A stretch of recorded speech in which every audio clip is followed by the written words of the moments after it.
Selamat pagi, salam mendoan menyatu dalam doa dan renungan dari Katedral Kristus Raja Purwokerto, Kamis 15 Januari 2026, bersama saya, Frater Theodulus Simasaputra.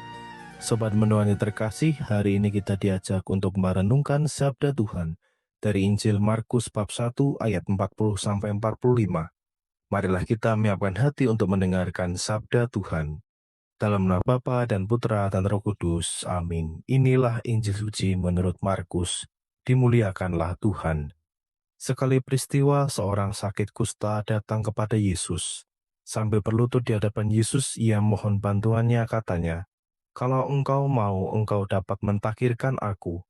Maka tergeraklah hati Yesus oleh belas kasihan. Lalu ia mengulurkan tangannya, menjamah orang itu dan berkata kepadanya, "Aku mau, jadilah engkau tahir." Seketika itu juga lenyaplah penyakit kusta orang itu dan ia menjadi tahir. Segera Yesus menyuruh orang itu pergi dengan peringatan keras, katanya, "Ingatlah, janganlah engkau memberitahukan hal ini kepada siapapun, tetapi pergilah, perlihatkanlah dirimu kepada imam, dan persembahkanlah untuk pentahiranmu persembahan yang diperintahkan oleh Musa sebagai bukti bagi mereka." Tetapi orang itu pergi memberitakan peristiwa itu dan menyebarkannya kemana-mana, sehingga Yesus tidak dapat lagi terang-terangan masuk ke dalam kota.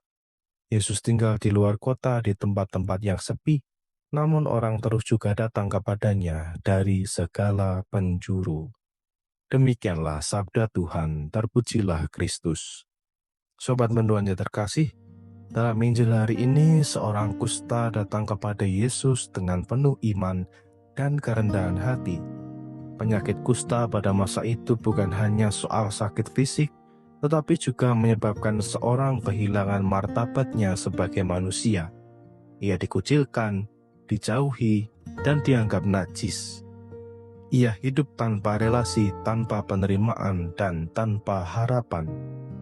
Yesus melakukan sesuatu yang sangat radikal. Ia menjamah orang kusta itu. Tindakan ini menunjukkan bahwa di mata Allah tidak ada seorang pun yang kehilangan martabatnya. Penyakit dosa atau penolakan sosial tidak pernah menghapus nilai seorang manusia. Dengan sentuhannya, Yesus memulihkan bukan hanya tubuh orang itu, tetapi juga martabatnya sebagai pribadi yang dikasihi Allah.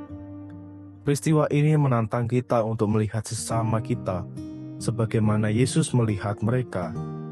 Di sekitar kita banyak orang-orang yang lemah, miskin, dan tersingkir dan dikucilkan. Injil hari ini mengajak kita untuk menghormati martabat setiap manusia, bukan dengan sikap menghakimi, tetapi dengan kasih, penerimaan, dan keberanian untuk menjawab dan menjamah melalui perhatian dan kepedulian. Marilah kita berdoa.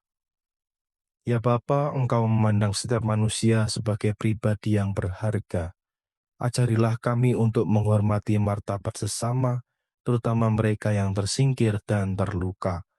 Bukalah hati kami agar berani mengasihi seperti Engkau mengasihi dan menjadikan hidup kami sarana pemulihan bagi orang lain.